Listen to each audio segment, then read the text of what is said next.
Norma Hauserman-Campbell graduated from the State University of New York in 1952 with a bachelor's degree in elementary education. Dr. Hauserman-Campbell worked in public education and as a camp founder and director for over 20 years. She joined the Towson State College faculty in 1973. In 1983, she co-founded the Norbel School. These are her reflections. Dr. Campbell, it's so nice of you to take on what is a somewhat daunting task. We would love to have you share your story, your own personal preparation to become a teacher, and that of your former husband, Dr. Billy Hauserman, and what has happened since those early days. This will add greatly to our collective story about teacher education at Towson University. And I think a good place to begin is in the beginning. So if you would you share with us your early social context, where you grew up, what kinds of thoughts you were having about life after high school, and when you first met Dr. Hauserman? Okay. I was born in New York, in Mount Vernon, New York, which is lead to Westchester County. And I was there through until 8th grade, at which time my dad, who was a lawyer, finally, after the Depression, managed to get a job in Buffalo, so we had to move. So we left beautiful Westchester County and moved to Buffalo, New York. And there I went to start at high school. And during my junior year, that is when I met Billy. Before that time, I had grand notions of being an artist and a dancer. And the years that I was living in Mount Vernon, New York, I was taking dancing lessons from Cancino, who was the uncle of Rita Hayworth, and I was planning to go to Pratt Institute and to do all kinds of things like that. But life's events change, so once I got to Buffalo and I was in high school, I came from a family of many people who all went to college, as compared to Billy. Billy came from a family where no one had ever been to school at all, and so our backgrounds were very different. I was used to being a student. He was used to being an athlete, which he was, and he was a very, very good-looking four-letter athlete. And during my junior year, I remember how we met. I was selling tickets I belonged to a social club of girls, and we were sponsoring a dance. So I saw Billy in the cafeteria at lunchtime, and I approached him and said, would you consider buying a ticket to this dance? And he said, yes, I'll buy two if you'll go with me, if you'll be my date. So that's how it started. And I never dated another person. As a matter of fact, we immediately clicked. And so we were together all through the rest of that spring, and then our senior year, and which was unheard of at that time. When we graduated from our senior year, he presented me with a small diamond and said that he wanted to marry me, and would I agree? And I said, yes, I would. But in the meantime, we had to decide where we were going to go to college. I was offered a scholarship. I could have gone to a fancy girls' school, but Billy, of course, had no money. And in those days in New York State, if you wanted a free education, you had to go to a teacher's college. And so I did come from a teacher family. My mother was a renowned reading specialist in Western New York by that time. So that seemed reasonable. And Billy, of course, had to go there. So we picked Brockport. And we both enrolled there, and that's what started our education towards being teachers. Norma, could you tell us a little bit about your program at Brockport? Yes, I certainly can. I would have to say, in retrospect, because I've been to a lot of universities since that time, I would have to say that it was the luckiest thing that ever happened to us that we went to Brockport State Teachers College, which is what it was called at that time. It later became SUNY New York, but it wasn't then. And the classes were very small, and we had wonderful professors. I mean, for example, I remember Billy and I taking classes in biology, and our biology teacher took us out and we collected maple syrup from the trees, and I took it home and cooked it, and we turned it into maple syrup, and we took all kinds of hikes and weekend trips, different places. I had an English teacher who taught us American modern novel, and he would invite us to his house so that we could talk about the novels and what they meant.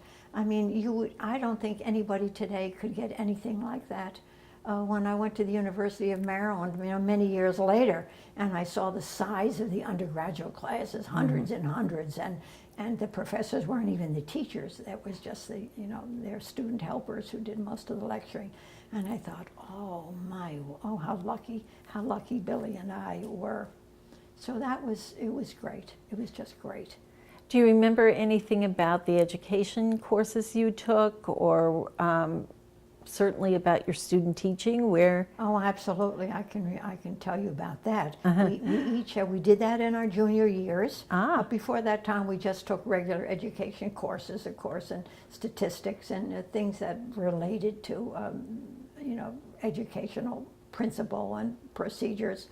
But then when we were our junior year, we had a student teach in two different. Took the entire semester, and he went to two different locations.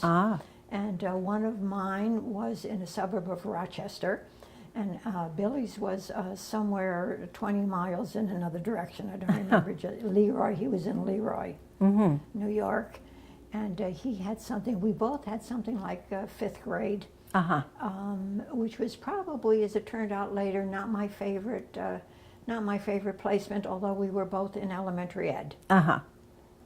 And so that was quite an experience, and we both did well. And then the second one, I was brought back to the campus because Brockport had a school of practice, much like Towson University's, very similar to Towson's Lytle Tall. And so there I was in the first grade. And I had an opportunity to use my history, which could take time to tell you a little bit of history about why I would be interested in teaching reading, because my mother was a specialist in reading, and she defied convention and insisted on having individualized instruction. So naturally, I was very interested in that and wanting to teach children to read. I thought, and still continue to think, that there's two very important parts of education. The most important thing, if you could only teach one thing, you had to teach children to read, because that will be their lifelong growth experience. So they had to learn how to read. And then the second thing, which I'll address maybe a little later, was an affective curriculum. We've all heard about things like the emotional IQ, and thinking that how you succeed in life has got to do less with your academic achievements and more how you get along with people and how you present yourself and whether or not you can be a team member and all those kinds of things. And that all comes from an affective curriculum, and our educators, even today, they don't do an adequate job. When I describe to you a little later my private school, you'll know that we address that very, very well. So those were our experiences, both of us, for student teaching. And were you both fairly happy with that choice of becoming a teacher? Did it seem like an appropriate place for you to be? It was probably more appropriate for Billy than it was for me, although I didn't know it at the time. I thought it was going to be okay because it came from a teaching family. For Billy, in his background, in his childhood, he was selected for special attention from an elementary school principal who saw that Billy came, from a tough side of the city, and he came from a family who no one had ever gone to college. They weren't even thinking along those lines. They were blue-collar people. Right. And for this principal to single out Billy and to say, you're special, and he got him into sports, and he got him into scouting. And before Bill was done, he was an Eagle Scout and an Explorer Scout. He was all of those things by the time I actually met him. And his love of outdoor education was founded from this principle, and it carried him through, because even when he got his doctor's degree, that was his thesis, outdoor education. So for him, it was a done deal, so to speak. For me, I wasn't too sure what I wanted to do at the time. if anything, if I was going to be a teacher, I definitely wanted to teach children to read. Yes. That's all I knew at that point.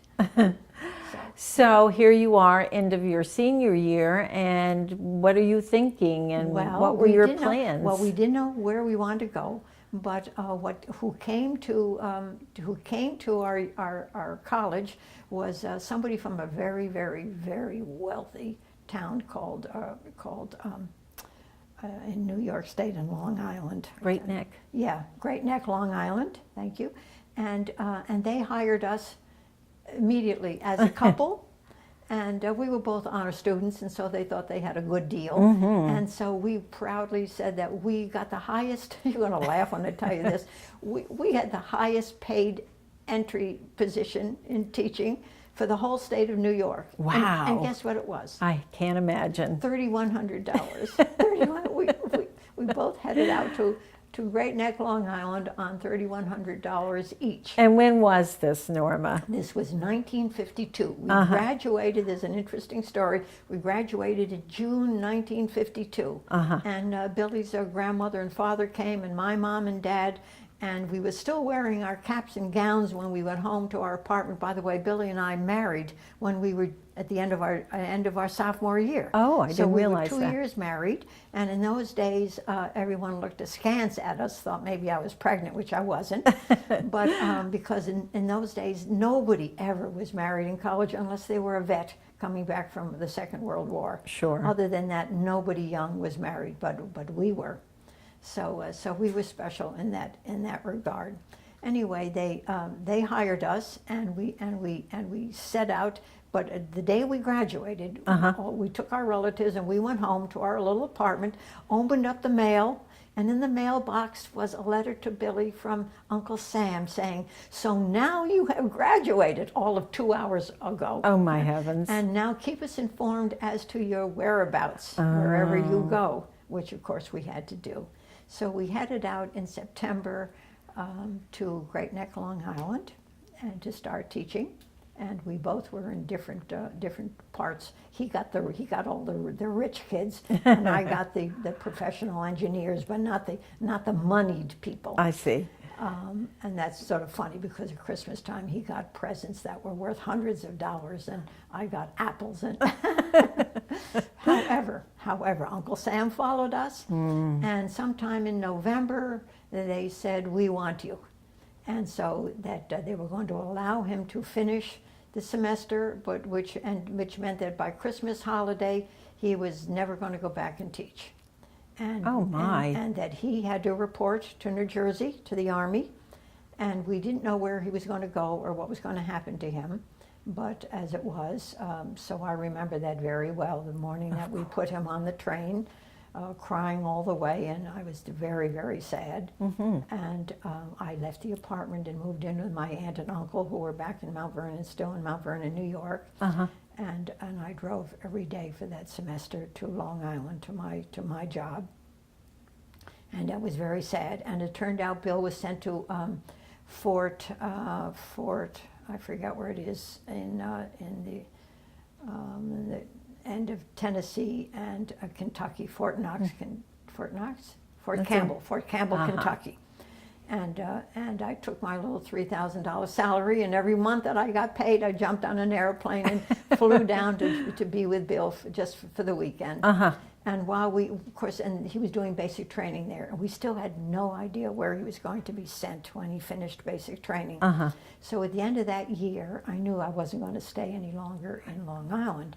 But I didn't want to sign a contract anywhere else, because if he was going to be in the United States, I wanted. So I left my first year of teaching with no contract to do anything. In the meantime, my dad had died of a heart attack very suddenly, so I figured, well, I'll go back to Buffalo, New York, and stay with my mother in Amherst, New York, and until we see where they're going to put Bill. And that's what I did. And then, as it turned out, he got the word that he was going to be sent to Korea. And when did that happen? How long? They didn't give him that information until until he finished his basic training, which was in the summer. So at that time, by the way, Bill and I and my brother and his wife, we owned a summer camp for children in the Pocono Mountains. And so I was there with my brother and sister-in-law running it, and they gave Bill his leave, so he arrived in his Army uniform to spend a couple of weeks with us, and then he was shipped off, and then he was going out to California to get on a boat, on a big ship to go to Korea. At that time, they were still fighting in Korea, but it was almost over. So we were hopeful that he wouldn't be carrying guns and shooting people. Also, they liked his background in education. So when he did get to Korea, they immediately, first of all, they tried to talk him into being an officer, to go to officer. He said, "No way, I just want 2 years and out." But they used him. They put him in some sort of teaching function. So he was safe. In the meantime, I went back to live with my mother, and I thought, well, now what am I going to do with this year, you know?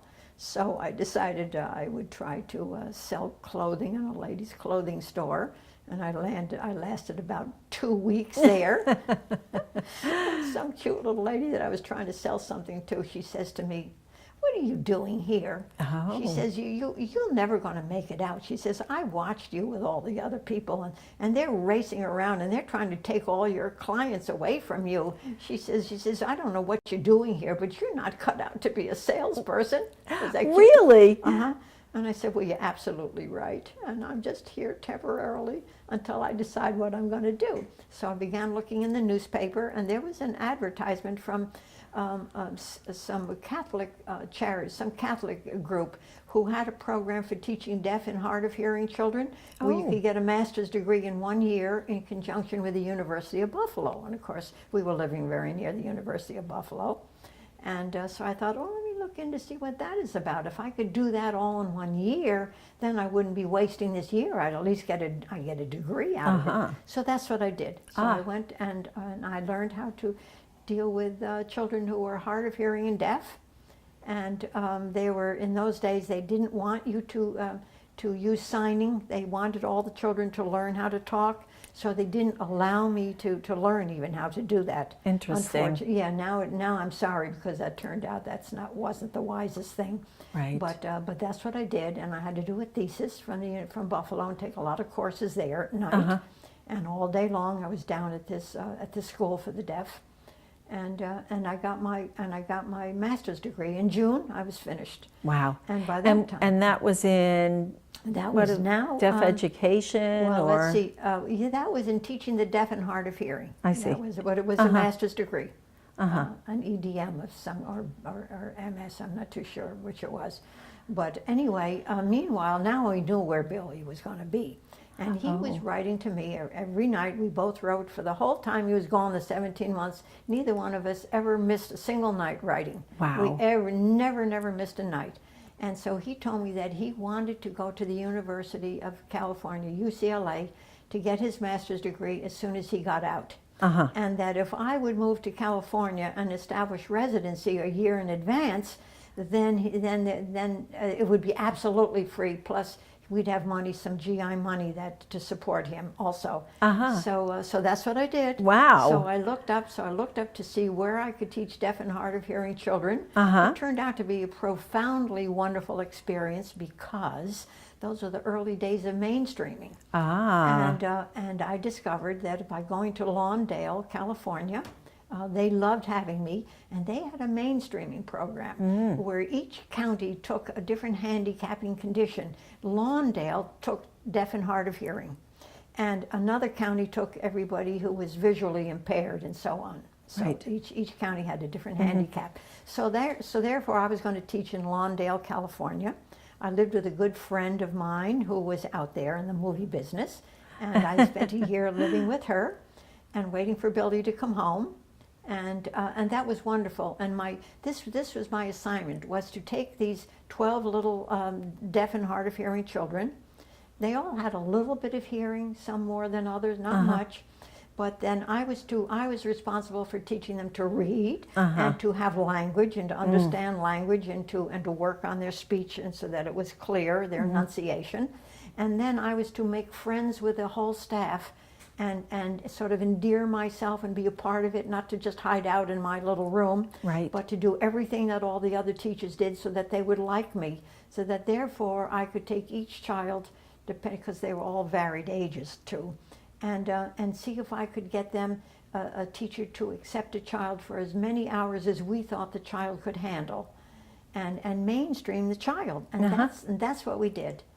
So I was there for 2 years because Billy, of course, was not home until during our second year. But I was now already a resident out there. And Indeed. So that when during my second year of teaching, he came home in January. That ended his 2 years, and he came out to California with me, and started his work at UCLA. And did you find, when you tried to mainstream these children who were hearing impaired, Yes. that was an effective strategy? I thought it was wonderful. It was a wonderful strategy, but it meant that everything had to be done individually. Yes. No two children were the same. You couldn't just force it on them, and we certainly couldn't ask the teachers who were there to be responsible for working on their language and their reading. I mean, that was still my job, so that I had them for part of the day. And I was to deal with those parts of what they had to do. We couldn't put that onus on the teachers. No. So their job was to try to get the children accepted and to be as normal as they could in a normal classroom for whatever they could handle. It worked great. It worked just great. So Billy does his master's degree, and is that once again in? At UCLA in outdoor education. That's what he specialized in. That's what his thesis. He had to write a paper, and we became pregnant with our first child. And I remember one incident very clearly, that in order for him to graduate and for us to pack up and leave to get home in time to open up our camp in July, Heidi was supposed to be born at the end of July, so I was already 8 months pregnant, and we were packing up all our household from this little house that we bought in Lawndale, and pack it all up in a new station wagon that we bought. But he still had to turn in a couple of papers, because for all his genius and all his creativity, and you know he was that, he was very creative, but he was not very well organized. Of the pair of us, I was the organizer. So here we were, and he wasn't going to get his degree unless he handed in all of his last paper with a bibliography. So I agreed that I would ride with him to the university, and while he attended his last class, even though I didn't know how to type, I would pick and peck, and I would type this bibliography that he had. It was about like 90 degrees, and here I was out to here with Heidi, unknown who it was, and the sweat was rolling down my face, and along comes this policeman who was part of the guard of the UCLA, and he says to me, "Lady, you can't park here." And he looked at me and he says, "Wait a minute." He says, "I can see you have all you can handle." He said, "So just pretend I didn't even find you. Go ahead and finish whatever you're doing, and please don't die on me." There you go. So that was it. So he graduated, we got in the paper, and we traveled across the country on our way to Geneseo, New York. And that's where he was hired to interview for the 5th grade, to teach the 5th grade at the Holcomb School. And that was like the Lively Tall. They had a school of practice, and that was a beautiful, beautiful town, Geneseo, New York. It was also part of the New York State system, same as Brockport. Only this was Geneseo, which is a suburb of not Buffalo, suburb of Rochester. So you're still in the more western part of the state. We were still in the western part of the state. And however, we had to first go to camp and run this camp, and here I was out to here. So I had to find a doctor out there in the middle of our camping experience and have a baby, which turned out to be our first child, our daughter. And so that's how we ran that camp that summer. Now, Norma, you have mentioned the camp incidentally. Would you like to share with us how that all got started? Well, my mother, many years before, during the Depression, she wanted to get her children out. She had 3 children. I was the baby of the 3 of us, and plus there were some nieces and nephews floating around. And so my grandfather, who owned some property in the Poconos, gave her this little piece of land, and said that she could use the cottage that was on us and take us out there. And that was the beginning of it. And then the next year she brought a few other friends and we went out there. And first thing you know, we had like 30 little kids, all of us. And then she had a chance to buy a piece of property up the road a mile, and she decided that she would start a girls' camp. She didn't want to do boys, but she would do girls. And so she started a girls' camp. And I was at that time about four, that must have been like 1933, 1934. And she had that for many, many, many years. And as a matter of fact, when I first met Billy, I was a counselor at my mother's camp, and Billy came out and he worked for her. He taught the horseback riding, and he taught swimming, and everything else that needed to be taught that had to do with sports he did. And that was how we started. And then my mother said, you know, I have another little property down the road a ways, and it's enough that why don't you guys start a boys' camp? She says, because all my parents keep asking me, why don't you take the brothers? She says, I don't want the boys, but you and my brother Jack, so we were the three of us then. She says, but you can do boys, and of course Billy likes outdoor education, and Jack likes canoeing and all that kind of stuff, so you start a boys' camp. So that's what we did. Wow. And we owned it for 20 years, and it grew from only 7 to 10 kids the first year to we had over 100. We had over 100, and it lasted for 20 years, and then we sold it eventually. So that was it.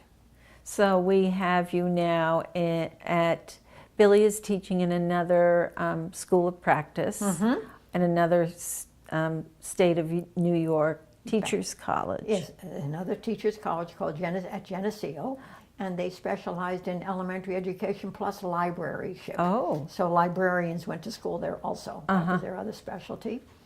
And you have a daughter. And we had a daughter, and she was such an easy baby that I got talked into hurrying up to have a second child because Bill said he wanted a son, and I secretly I loved my sister. We were very close.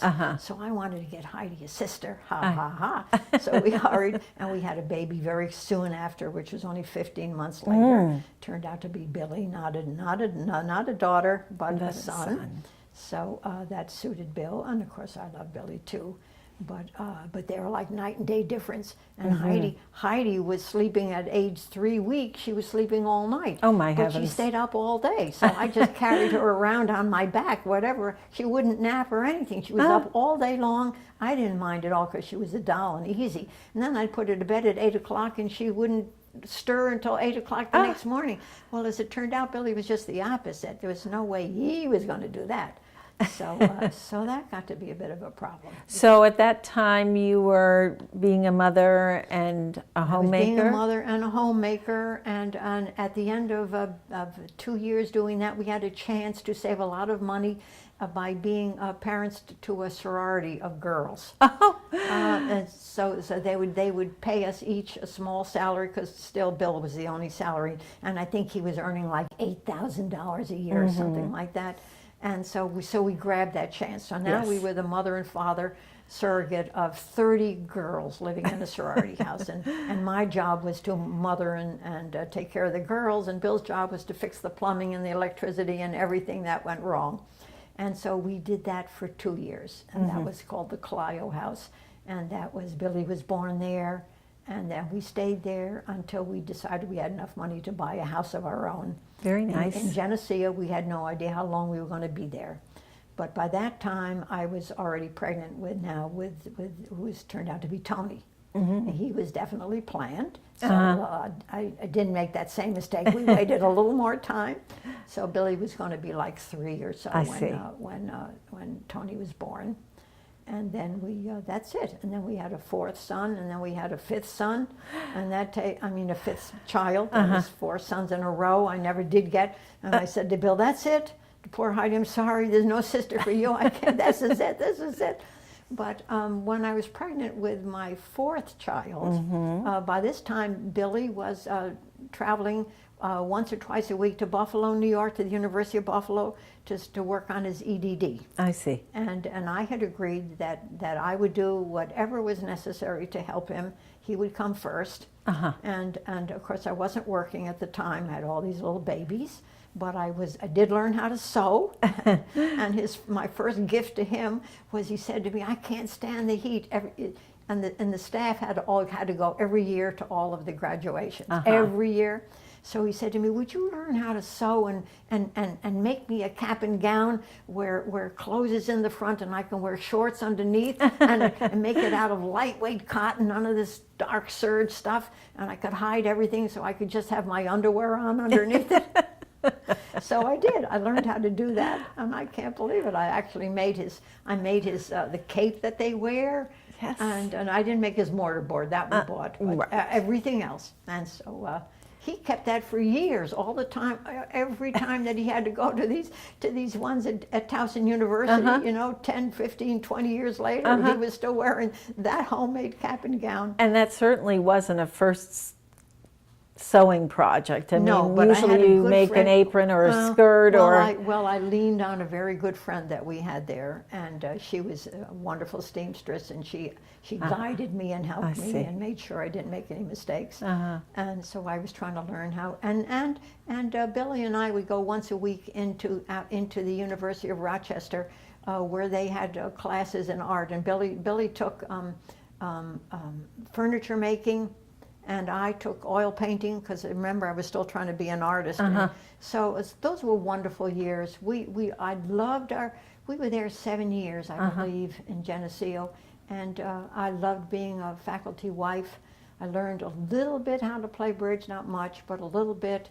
But I was very busy with all these. And Billy was teaching 5th grade, and he was taking them all out for a week in the woods, camping, and I had to go along and be the chief cook and and make sure everything. Of course, he insisted that the kids had to do all the shopping and all the planning of the foods, and I kept saying, "Yeah, but you better let me be in on that, because I don't want to go out in the wilderness and discover that they forgot to buy half of the stuff."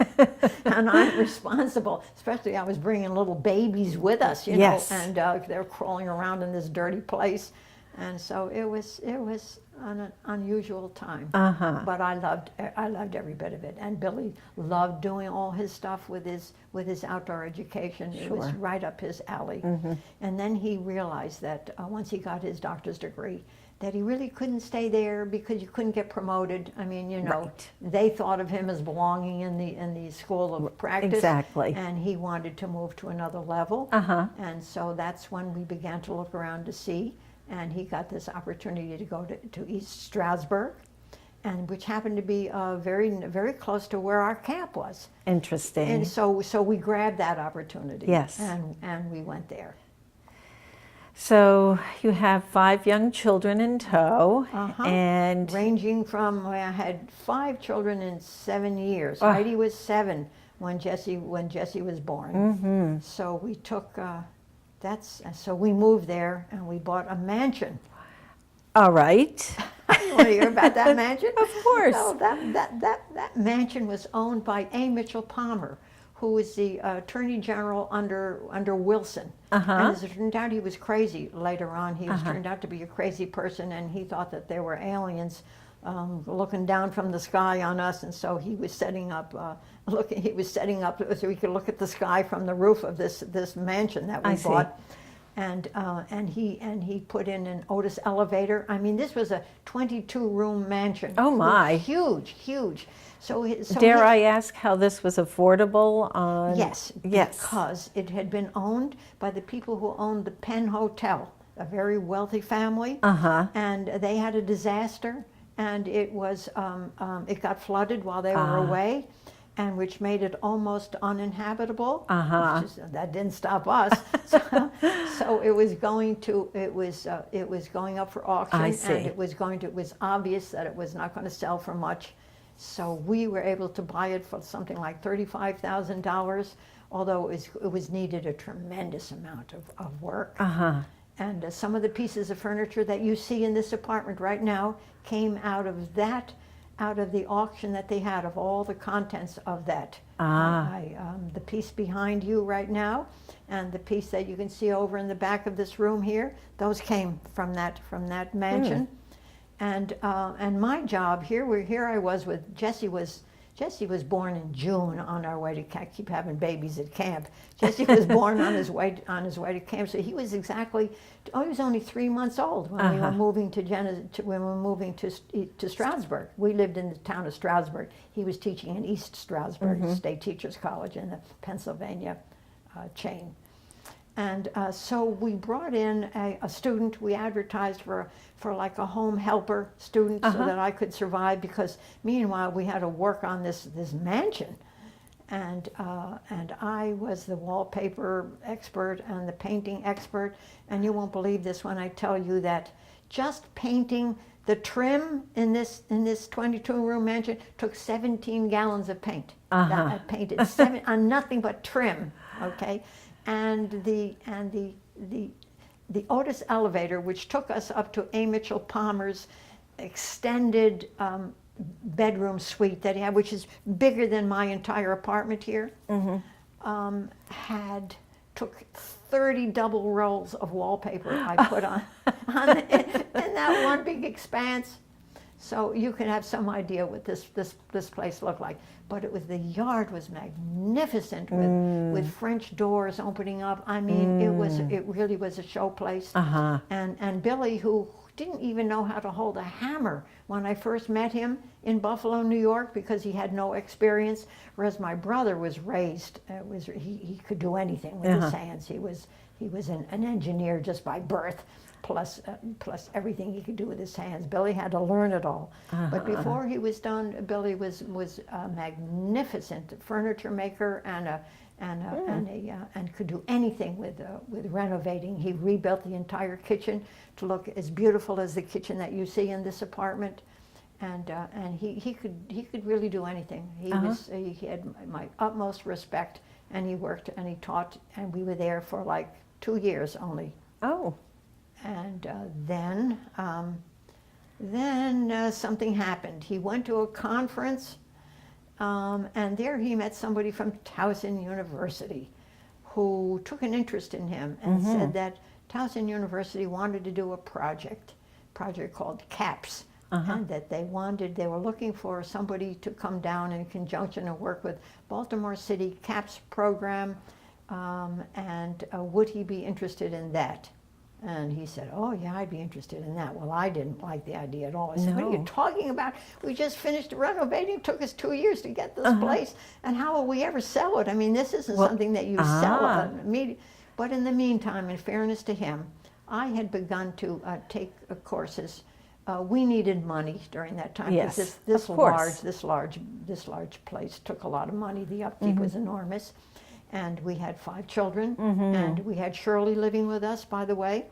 And so we thought, well, Shirley was like an education major, but she was my mother's helper, and she was wonderful, and the children adored her, and so did I. So she was like an adopted daughter for us. And I realized that I had to bring in some money. Yes. So I had a chance to teach half-time at one of the public schools in Stroudsburg, where they needed, it was a class that nobody else wanted to take. It was 4th grade, and it was filled with kids who were emotionally disturbed. I see. And behavioral acting out. Oh, well, I thought, well, I don't know how to do that, but I guess I better bring in some money. So we did that. So we rented out a little part of the upstairs of that great big mansion, and I took this job, and I went there, and it didn't take me long before I realized I didn't know how to handle emotionally disturbed children. I had better begin to learn if I was going to succeed at this.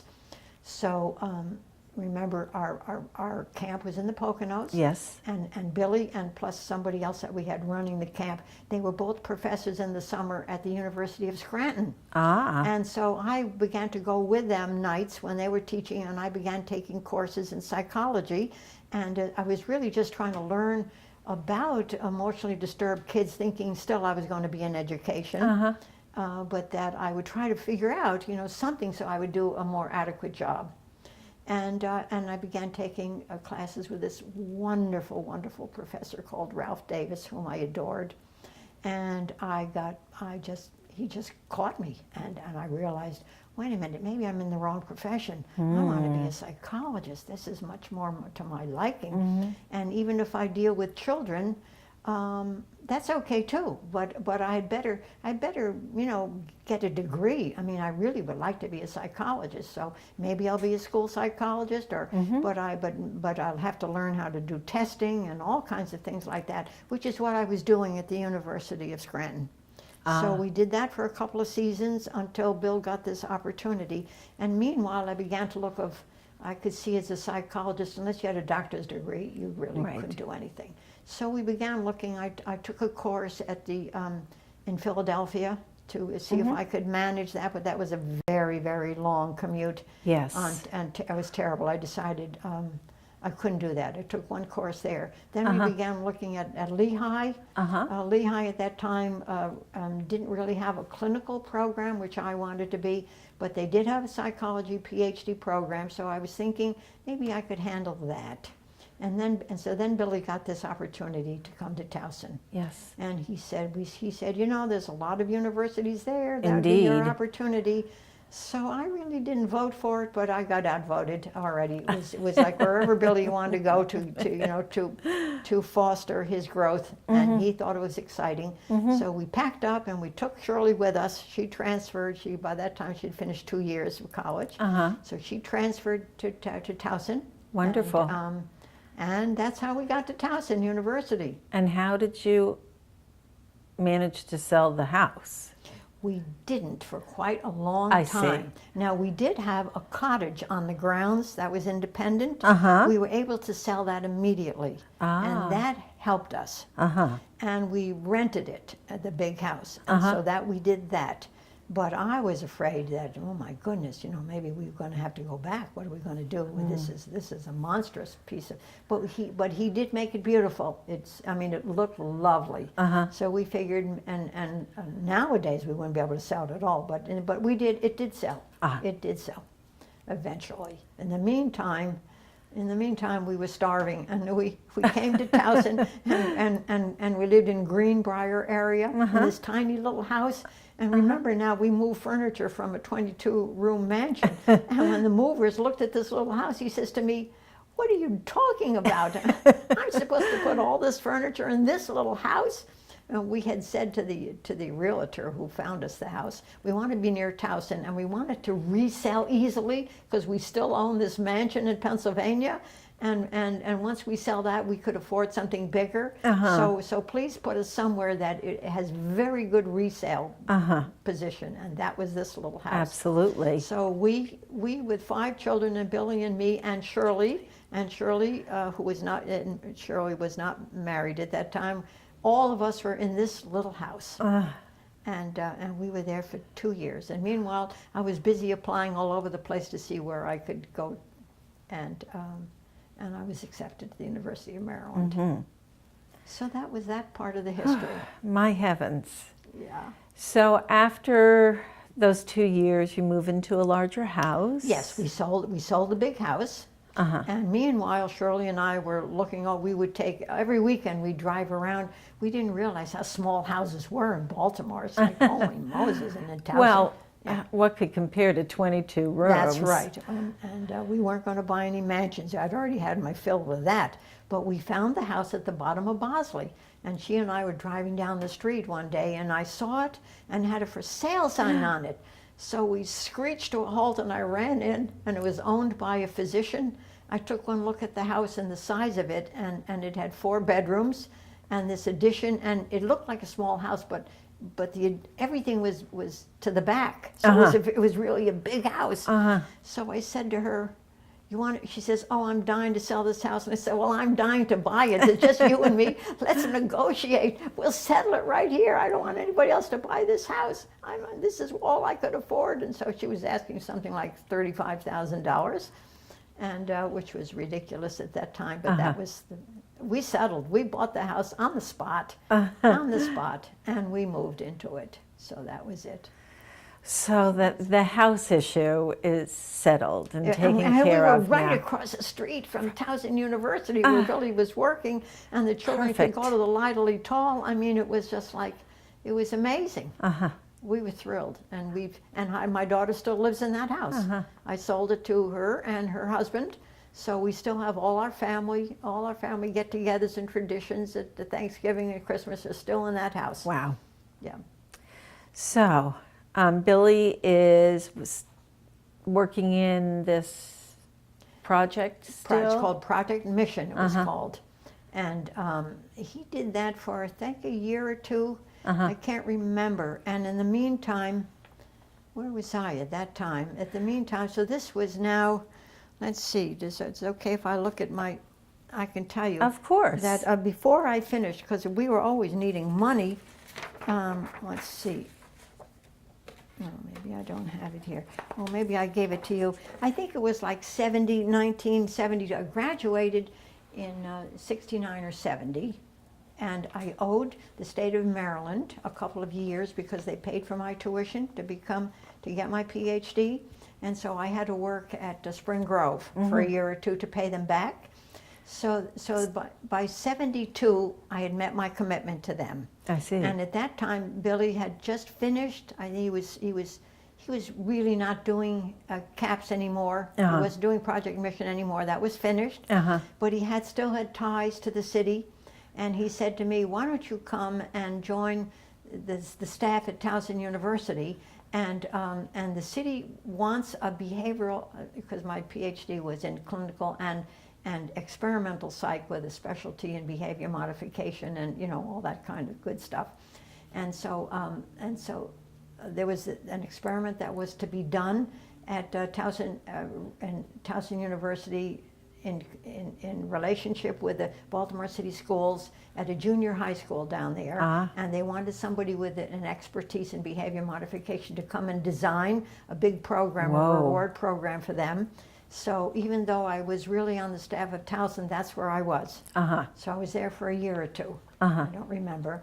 And also I spent a little bit of time at the Lyda Lee Tall.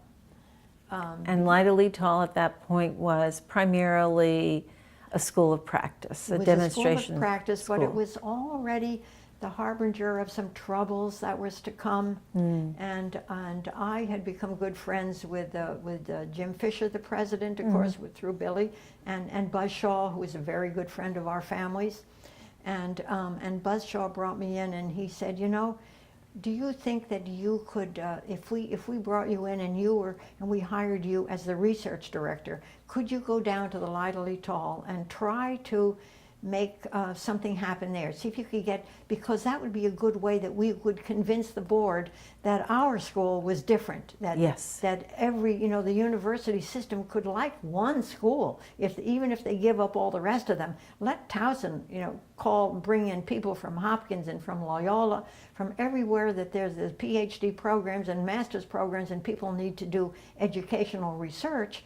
They can't get to first base with Baltimore County because there's too much red tape. They can't get any of the children. They just couldn't. But we could do it at the Lyda Lee Tall, providing you made sure that because you have a background in experimental psych, and so you would pay attention to the design and make sure that it was appropriate and no children were going to get hurt.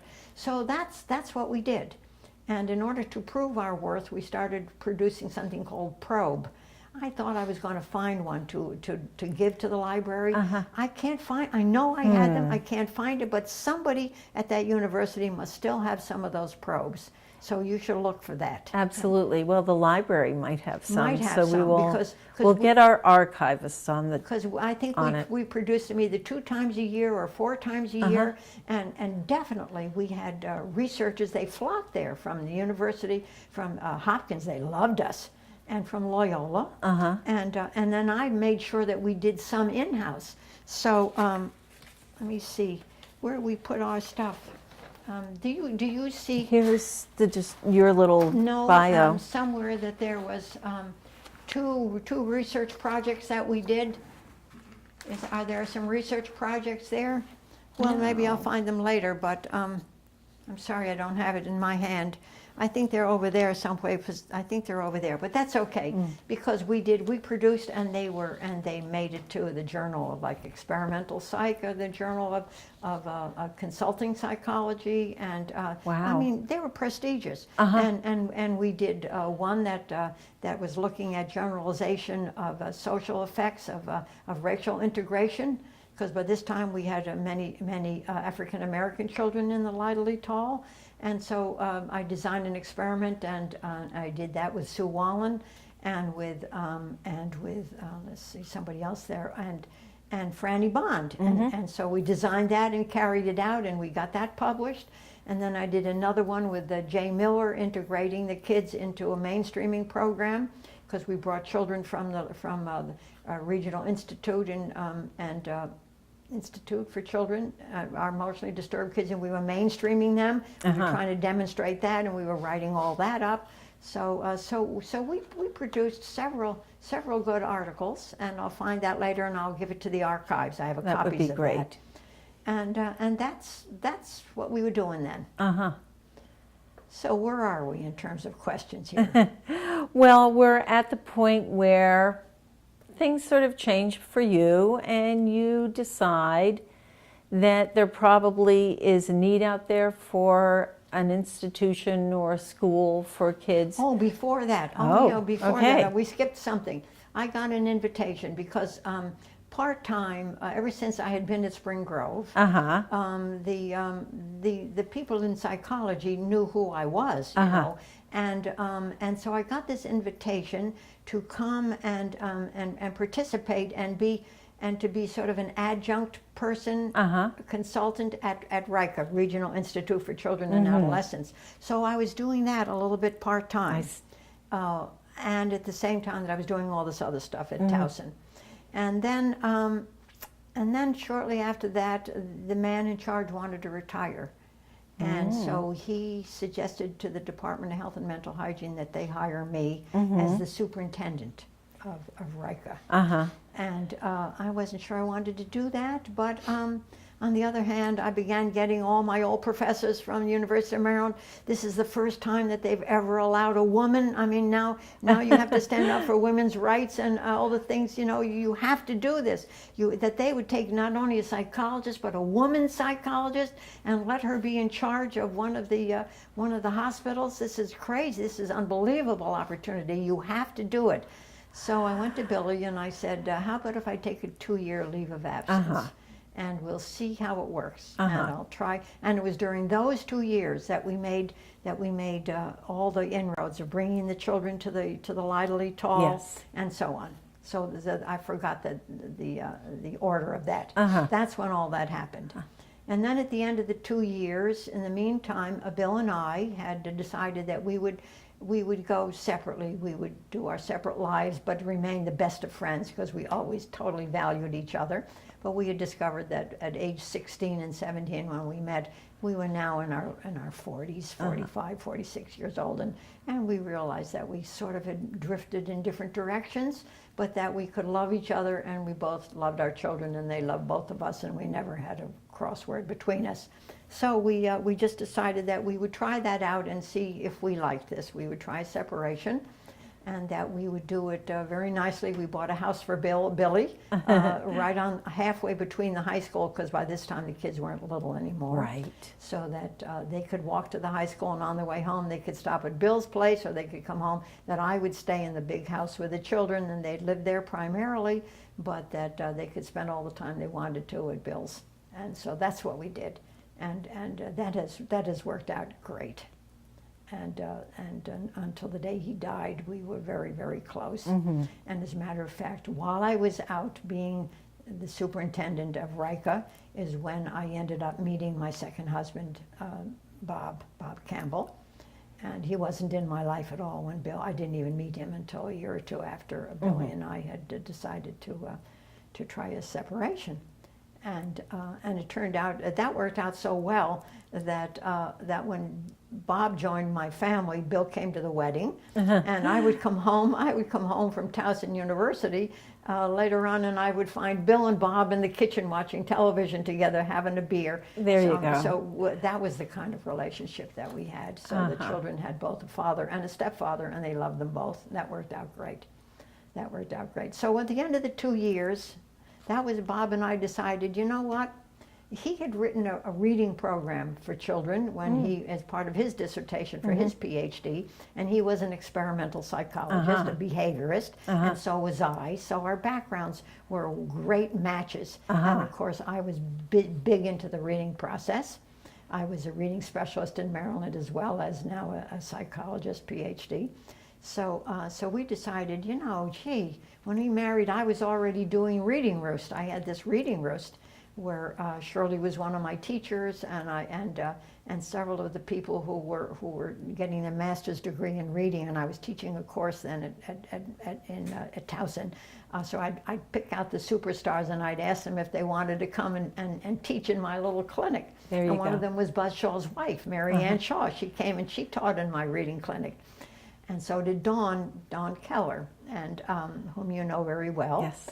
And that worked out great. So then Bob, he saw how wonderful this little clinic was, and we agreed, oh my, if we could do this magic using reward system and individualized attention and making tiny steps so that the children were never discouraged. Imagine what we could do if we had them all day, because here we were forcing them to come you know, at 3 to 5 after they've already been to school all day. I mean, that was a terrible thing to do to kids, but they came and they learned.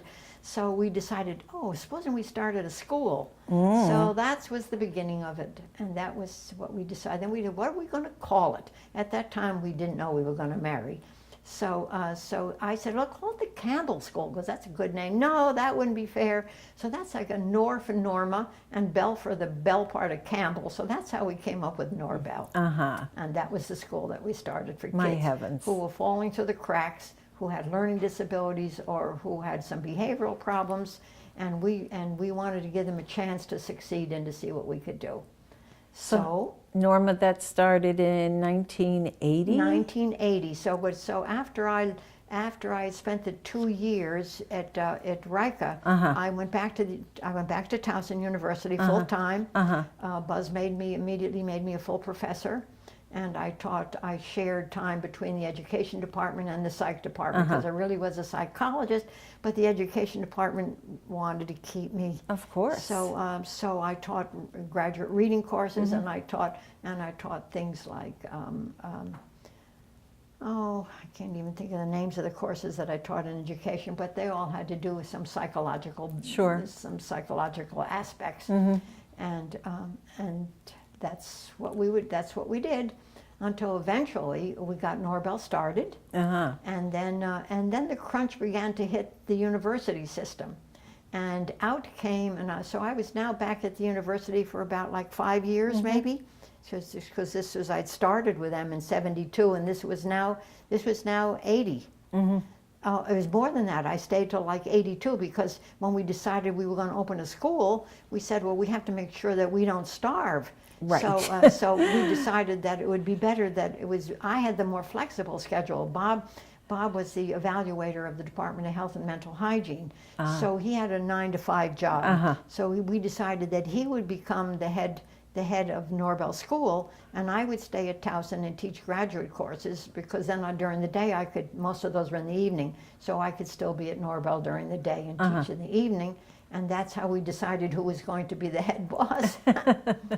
And then then we did that. It was now about like 82 maybe even 83. And then out came this offer from Towson University that said, if anybody wanted to take a sabbatical and they could have a year free instead of 6 months free, if they promised not to come back. Right. Because they were trying to get rid of high-paying professors, and they could save a lot of money.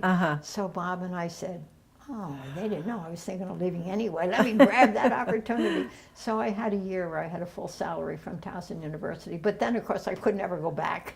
Right. So that was how we ended up with Norbel School.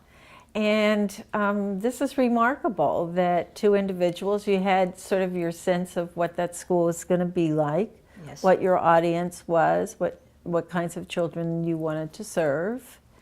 How did that all come to pass? I mean, Well- did you build a building, or did you? Well, to start with, Billy had a very good friend, Jack Epstein, and Jack Epstein was the head of the school of the Jewish School of Education at TEOHP Shalom Temple.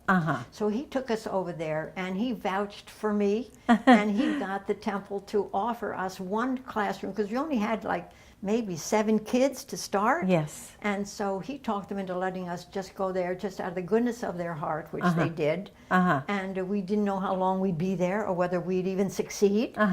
So they gave us one classroom, and all we had to do at the end of Friday, we had to put the room back ready to be a Sunday school I see. for Saturdays Yes. and Sundays. Yes. And then on Monday, we had to put it all back again to be Norbel. Yes. So the first year we had 7 kids. By the second year we had, I think, like 18 kids. By the third year we had 50 kids. So meanwhile we were using more and more of their classes. Certainly. Meantime, they were still being so generous, and they weren't charging us, so that we were surviving. And Bob and I didn't take very much money, but I was still teaching at Towson, so we knew that we could eat a little more than peanut butter and crackers, but not much. But that's how we survived, and then we began paying them rent. Yes. The more classes we got up to, eventually we got up to over 100 kids. My heavens. Well, oh yeah, we needed every one of their classrooms. So it was a big deal for them to give us was. that much space. And we ended up in the beginning just paying them a little bit of money. And we stayed 20 years. Wow. We were like the man who came to dinner. we were always looking for where we could move, Yes. but we could never better the financial conditions because Exactly. they were so kind to us. By the time we left there, we were paying them $100,000 a year for the rental, but we still didn't pay for any of the in-kind services. Yes. So we could afford that. And we were doing very well at that time. But they wanted to claim back their territory.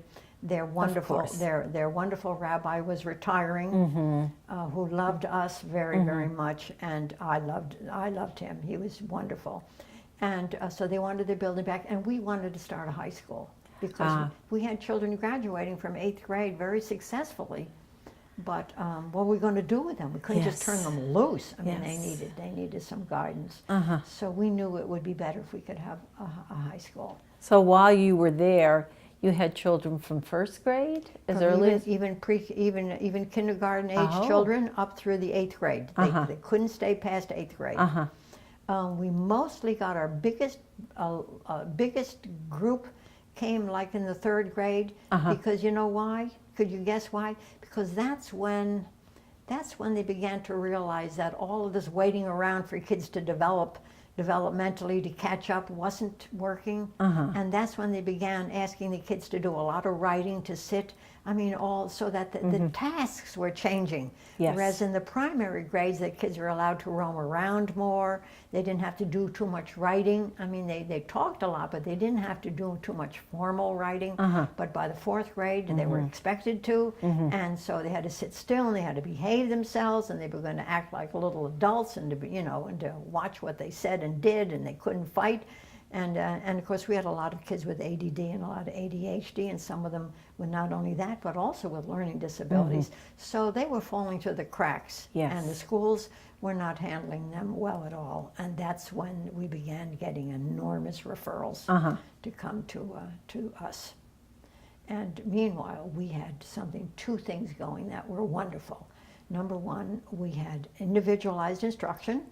So we had no more than 12 children to a class. Wow. And with a master's level, and I was still stealing all the best graduates out of the reading program from Towson University and hiring them to come to Norbel.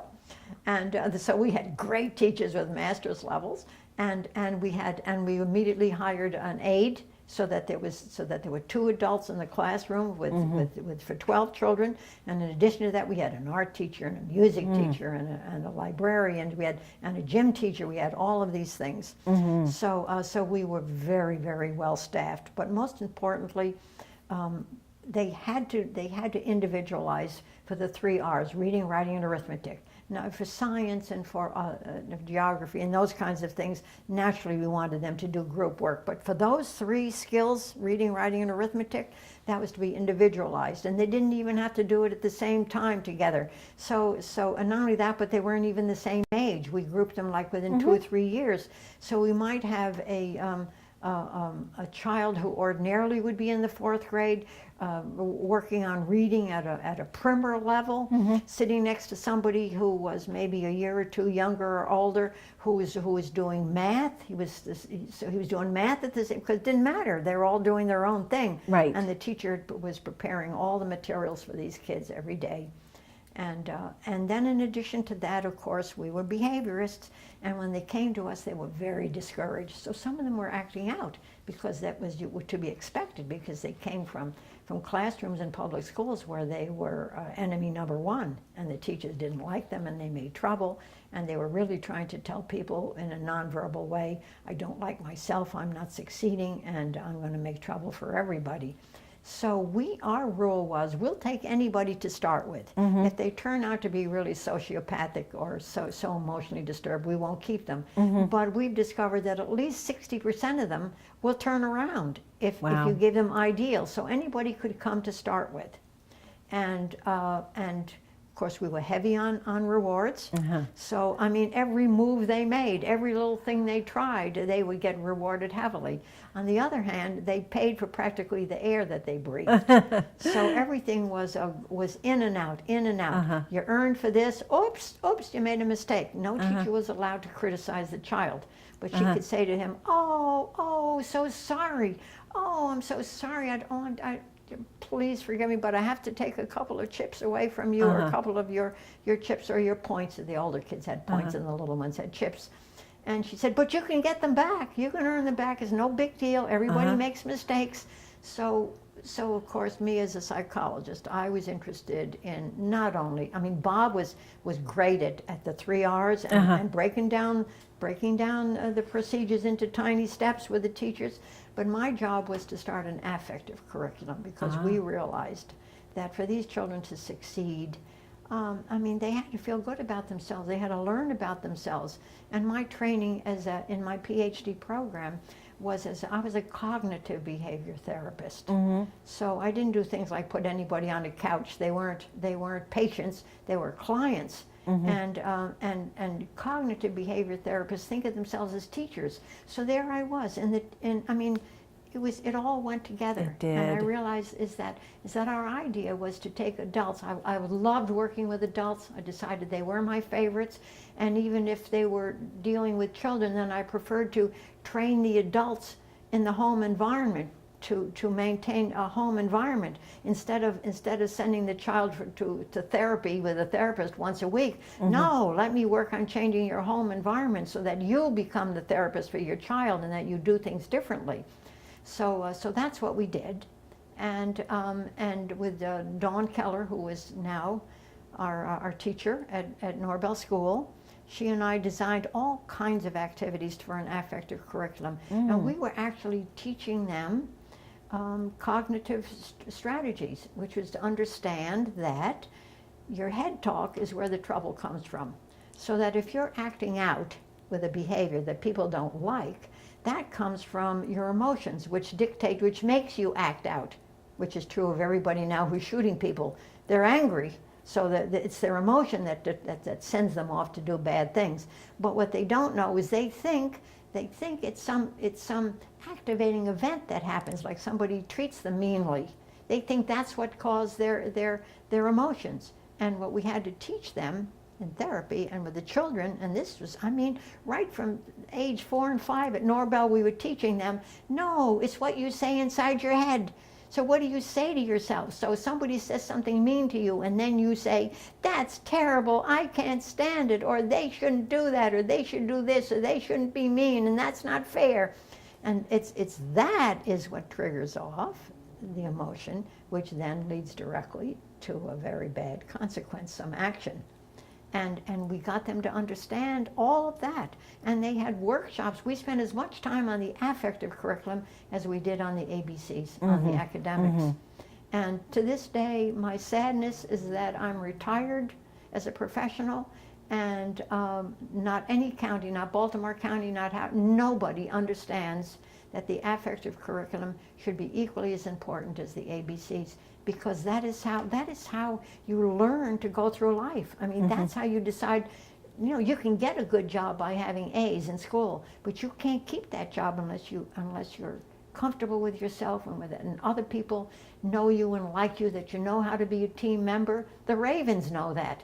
You know, all the rookies last year, they were talking about that when they arrived, they walked into the locker room, and all over the walls were team effort, team effort, team effort. No you, no me, no I. None of that counts. That's bull. Okay, it's team. It's team. You have to be a part of a team if you're going to succeed. Yes. And that's true in life. So that was really my biggest desire in life, to say, if you're going to teach kids two things, you've got to teach them to read, even if you don't teach them anything else, because they need that to go through life. Absolutely. Absolutely. They got to learn how to read, and then they have to learn how to live with themselves and everybody else, and to like themselves. And while we were doing Norbel School, I started a parent group, and from it, I ended up publishing this book called Growing Up Good. And there's a couple of things, if I could, I'd like to read to you from it. Please do. I have to put my glasses on. First of all, there's a little story I'll tell you. Are we okay for time? Take as much time as you like. Okay, well then I'm going to tell you about this person. I'm calling her Jan, but that wasn't her real name. She was one of my clients, and she had been, for a while there, I was consulting at the Shepherd Pratt. And she'd been hospitalized there 7 times. She was very bright. She actually had a master's degree in psychology. But I met her while I was there, and she ran away, which you weren't supposed to do. And where'd she run? Well, not too far. She ran to my house, because I was right near Shepherd Pratt. Knocked on the door and said, I've run away, and the therapist, the psychiatrist there, wants to have an affair with me, and I can't stay there, and will you help me, and can I hide from them, and will you protect me, and can I work with you, because I liked you when I met you. So I thought, oh my goodness. Well, to make a long story short, that's what we did. And I worked with her for a couple of years. But I said to her one day, she was difficult, and I realized that the mother and father had been given a lot of psychobabble from social workers and a bunch of so they were accidentally reinforcing all this bad behavior. They were keeping her dependent on them, which she resented, but at the same time she didn't know how to take care of herself. It was a mess. So I said to her, I'll work with you, Jen, under 2 conditions. Number one, you've got to bring your mother and father in, and if I think they're sensible people, then they have got to agree to follow some rules that I'm going to make with you. She said, okay, that's great. She brought them in. I loved them. I could see they were normal people. We fell in love with each other, and they agreed that whatever program I set up, they were going to do. So after a little while, she came in one day, and I said in exasperation to her, I can't believe this. You have a master's degree in psychology, but look at your life is a mess, Jan. And I said, you don't seem to know anything about the rules of the world, how the world works. And she said, the rules of the world? What are the rules of the world? And I said, the rules of the world? Well, I'm just invented that. That's why you haven't heard about them. That's my expression. But before you come back next week, I'm going to have the rules of the world ready for you, and those are the rules that you and your family are going to live by.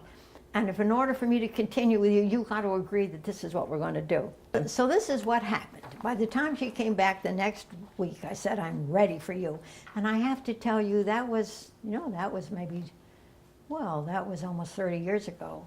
And they haven't changed. I've added a little bit, but for the most part, they've still held up the same 12. Here they are.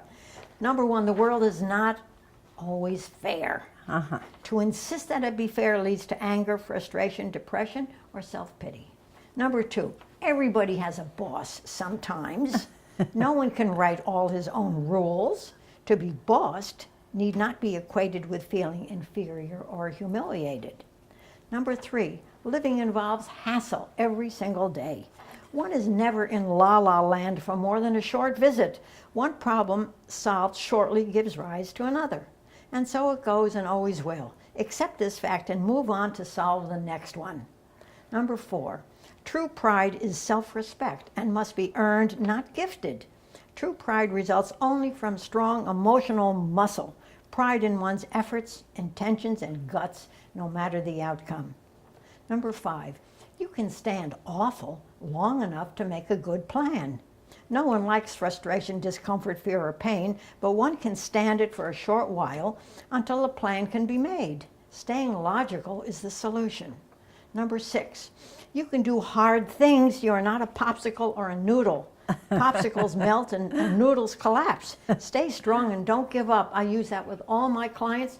And one time one came back after a long time and called me up and said, I carry that with you every time something gets tough. I'd say, I'm not a popsicle or a noodle. He says, but I think I need you to yell at me a couple of more times, so let me come back for a short while. Number 7, what you do matters, but you are not what you do. Behaviors can be rated and can be altered, but human worth always remains intact.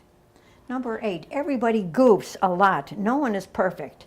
It is human nature to make mistakes. Learn to laugh at yourself and not be so self-critical. Number 9, nobody is entitled to anything. Only infants are granted entitlement to pleasure, comfort, and an easy road. But it's short-lived. Soon pleasures and respect must be earned. In fact, a child benefits from some frustration and required efforts, or he will not develop self-reliance. Number 10, being loved is free only for babies. After that, one had better give to get. Number 11, you are not a puppet. One has the power to choose how to think, how to feel, and how to act. One is responsible for his own actions. Number 12, finally, staying happy involves effort and action.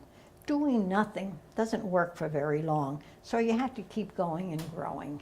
And those are my 12 rules of the world. And Norbel School has them this size in every classroom, every classroom. And every time an incident would occur, just spontaneously, then the teacher would say, wait a minute, that sounds like we're dealing with like everybody has a boss sometimes. Let's think this through. What just happened? Yes. And as a matter of fact, when I introduced that to the kids, they would say to me, that's not true, Dr. Hauserman, Dr. Campbell. Oh, Dr. Norm is what they called me. That's not true because you're the boss. You don't have a boss. I said, oh, are you wrong?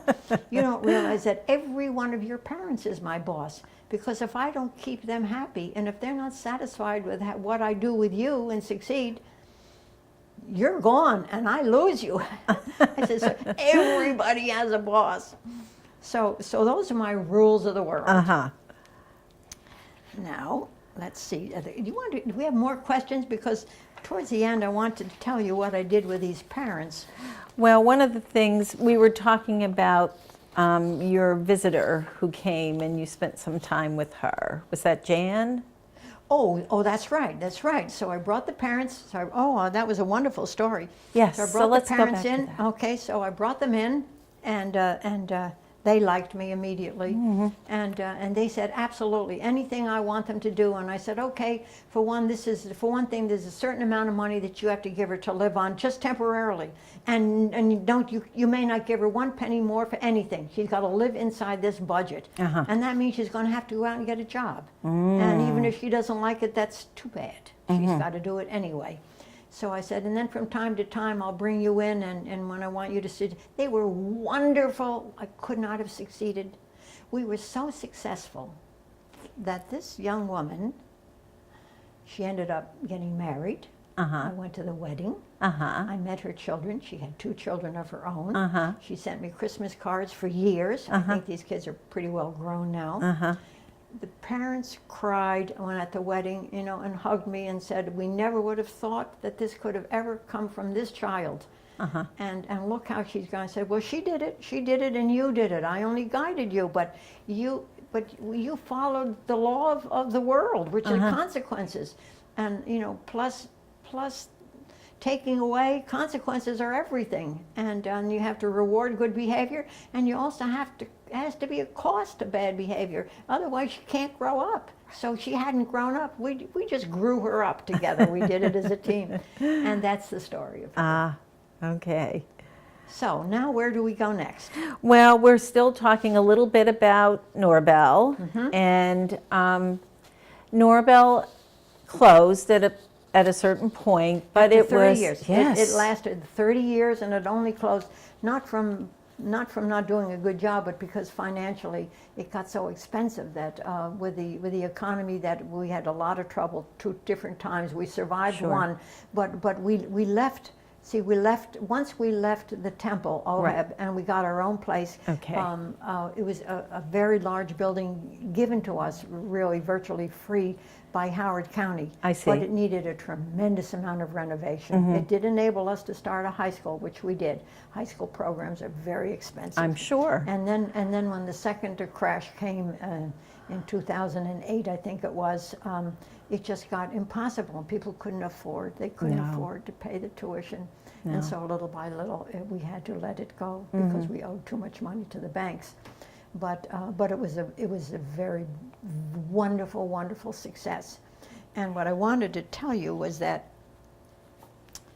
in this book, I worked with every Wednesday. The way I wrote this book was I had this parent program every Wednesday, and I would write a chapter and I would read it to them, and they would give me feedback and they'd laugh, and I wanted it to be fun-loving because you see, they already came feeling so unhappy about their children, and and then sometimes they weren't too good to the children themselves because they didn't know what to do. They had a child with a disability, a child who was acting out, bad behavior, and they made mistakes. And so I wanted them to not be discouraged and to stay positive. And so I tried to use all the best behavioral things that I could with them. So we made it lots of fun, and they brought cookies, and we had cookies and coffee every week. And I began to write the book, and then I'd say, well, how does this sound to you? And they'd laugh, and they had to laugh in order for me to know that I was on the right track. They had to love it. So this is how this book got written. And I'm going to just tell you what the chapters were, and then I want to read the very last paragraph, if I could. Sure. And the Okay. title of the book is Growing Up Good. And Chapter A, all about those angels, some very important knowledge about the basic nature of your angels, Alex, Ashley, and Andy. Remember the old adage, to be forewarned is to be forearmed. Chapter B, babies know their business. Believe it, beginning with the basics, meet the AINS, and I invented AINS. Explain, train, remain, and refrain. Those are all the guidelines, and if you follow those, everything works out great. So that's what's in the book. Okay, Chapter C, common sense considerations. Forget the psychobabble. Remember instead Grandma's rule, eat your peas to get your pie. And watch out for those parent poison pills, things that parents do accidentally that ends up being very hurtful. Chapter D, down with democracy. Many choices to offer children most of the time, but not always. Understand a child's limitation for choosing. So we would say to the child, you can have plan A or you can have plan B. You could choose, but you can't choose plan C. No plan C. Chapter E, this is my favorite. The big E, entitlement, your royal highness. How to preempt this dreadful developmental disorder before it becomes a chronic condition. And if you needed to, if you have already a royal highness living in your house, then I had an addendum at the end, how to declare war on entrenched entitlement, which is a tough program. Chapter F, called Fuzzy Feelings. Find them, face them, and fix them. And those were the principles of cognitive behavior therapy. And here we were teaching it all these years to these children. They were getting it, so they were already understood that, oh, what I say to myself, I have to change my head talk. I have to change my beliefs. I have to look at it and tell me and decide, is that distorted? Is that realistic? And if so, what could I say differently? What could I do differently? We were teaching all that stuff to these kids at Norbel School. Chapter H, happiness. Happiness is a healthy sense of yourself with humor, learning the rational rules of the world. So those were the chapters, and it took me a couple of years to write this book. And every winter I'd go down to Florida and write the book, and Bob would just come down for vacations, and so that I would be free to do what I needed to do. And I wanted to make sure that I read you the very last thing here. And at the very end of the book, I said, perhaps this book can best end how it began by restating from my introduction, because I put it in the beginning. To me, growing up good, what does it mean? To me, growing up good means a child grows gradually and steadily in his ability to own responsibility for himself, how he thinks, how he feels, and how he acts. An adult person who has grown up good understands that he is not perfect and that no one else is either. So he doesn't take himself too seriously, and he can laugh at the absurdities of our humanness. That makes him an understanding, forgiving, and loving person.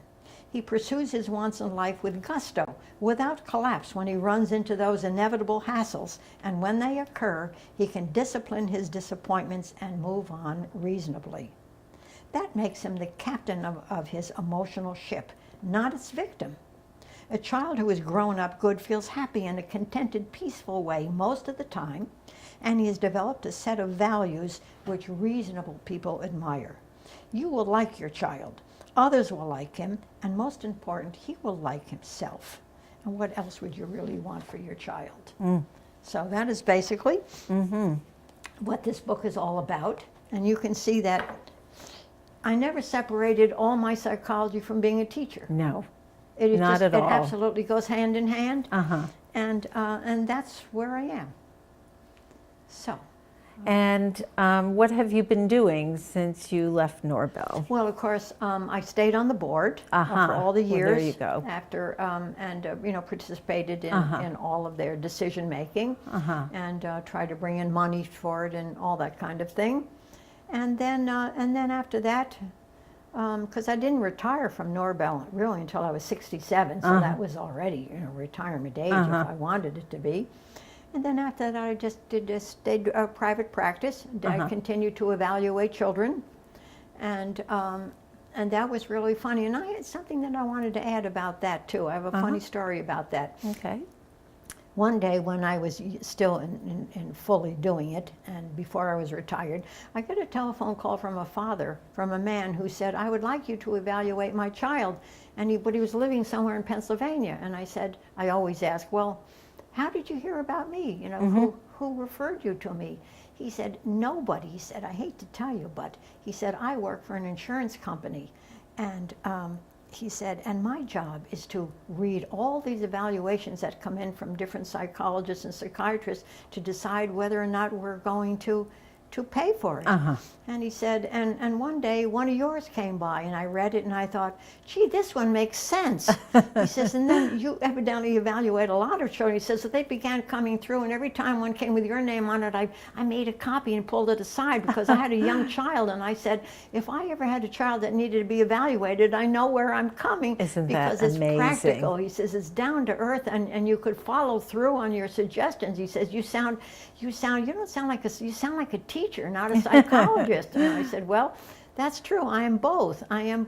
And I often had said that I didn't think anybody should be a school psychologist either if they hadn't been a teacher. Because I wasn't a school, I was a full-time, as a therapist. I was not a school psychologist, but I felt that to be a good school psychologist, you really should have taught children. So I was lucky because I not only had 5 children of my own, but I ran a summer camp every year. Hundreds of children lived with us, eating and sleeping in cabins, and I did their laundry, and I cooked their pancakes their blueberry pancakes for breakfast. And so you get to really know children. Yes. And then I taught them, and then I had deaf children and hard of hearing children, and then emotionally disturbed children. And so by the time I was done, I really felt like I could do a good job in my evaluation. So I sort of had a leg up on everybody else, and I was lucky in that way. And so did you evaluate his child? Oh, absolutely I did. Oh, of course I did. And he was very pleased with the results. So I continued to do that a little bit. But then, of course, you have to stay up to date with that. All new materials come in, and I decided hard. I had enough. They're a lot of work to write up. I agonize over trying to do a good job. So I just kept up with a little bit of private work, which I still do. I keep my license, even though I'm 83, almost 84, but I still am licensed because, whereas I don't take new people, but I have old families who bring me their children or who just want to come back for a shot in the arm. Sure. You know, they all become my friends, to tell you the truth. I violated one of the code of ethics of psychology, and I hope nobody reads this and hears this. And that is because they always said, you know, don't have a personal relationship with your clients. And I said, what are you talking about? I have a personal relationship with every client I've ever served. They all become my lifelong friends. That's who all my friends are, all my former. And when Bob died, it was amazing the number of people who came. I follow the Jewish tradition, which I have come to really like, which is sort of sitting Shiva, they call it, and everybody comes to your house for several nights to sort of, they don't just come once and then disappear, they come. And my living room was filled with all my former clients. And they would say, oh, she saved my life. And another one said, yeah, but this is what she did. And oh, this is, you know, there's nobody that we would want to be here for more. And that came from only comes from a person. I insist that most of my people got well because of a personal relationship more than my style of therapy. I honestly believe that. I think that's everything. That's Norma, what have we forgotten? I don't that think anything. Did you was look at really your questions? Have we covered essential? all the questions that you had? I think, indeed. Well, it's your opportunity, it's your story, so this is that really hangs with you. Well, I think I've talked really maybe enough, and I tried to work in everything that I thought was really relevant. Okay. Mostly I wanted you to know that even though I'm a psychologist, I'm still a teacher, and that I felt that the two most important things were making sure the child learned how to read, and then secondly, even equally, if not more important, that he understood himself, that he understood what goes into the making of his behavior, and that he's in charge of himself, and that he thinks well of himself, and that he likes himself and therefore likes other people and understands the rules of the world.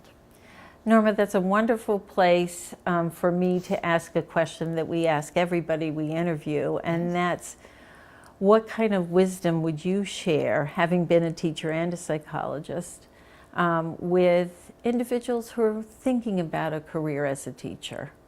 I would say this. Number one, you have to really love children, because you're certainly not doing it for the money, right? And I mean, I guess people could say, well, they like the hours, but you know, that's crazy, because most good teachers spend hundreds of hours extra. Yes. So it's not the money and it's not the working conditions. So you have to love children, and you have to love the idea of imparting knowledge and of getting them to learn to want knowledge. Because you'd want them to know that learning goes on forever, and therefore that you want to instill in them a love of learning and knowledge of themselves. Those are the things that I would want them as teachers, so that if they became a teacher, I would want them to love that, to being a teacher, loving to work with children, loving to not only impart knowledge, but wanting the child to learn how to do that for himself. And to care about the affective side of a child, so that as they go out, they're going to buck a system. And even today, they're all into the 3 R's, you know, and the academics, and they're beginning. There'll be a small beginning. They're trying to do a little bit about bullying, but you see, I would say to the teachers, I would hope that you would say that even if you're in kindergarten, and if you're reading a story, instead of just reading the story and saying what happened and what was the sequence, you say to them, how do you think Margie, the character, what do you think Margie was feeling? Well, if Margie was feeling that, what might she have been saying inside her head in order for her to have that feeling? Okay, well, what might she have thought differently, so on? Or if that person in this story is being mean to someone else, how do you think that would make you feel if it happened to you? And would we want to do that to somebody else? So you see, there's plenty of room, even using the curriculum the way it is, to begin to dig into the affective curriculum. And that's what I would hope, that I would encourage and beg teachers to pay attention to that part. That's my advice. Thank you. You're This has welcome. been a wonderful interview. Thank you. Thank you. I enjoyed it as much as you did, Karen. Thanks.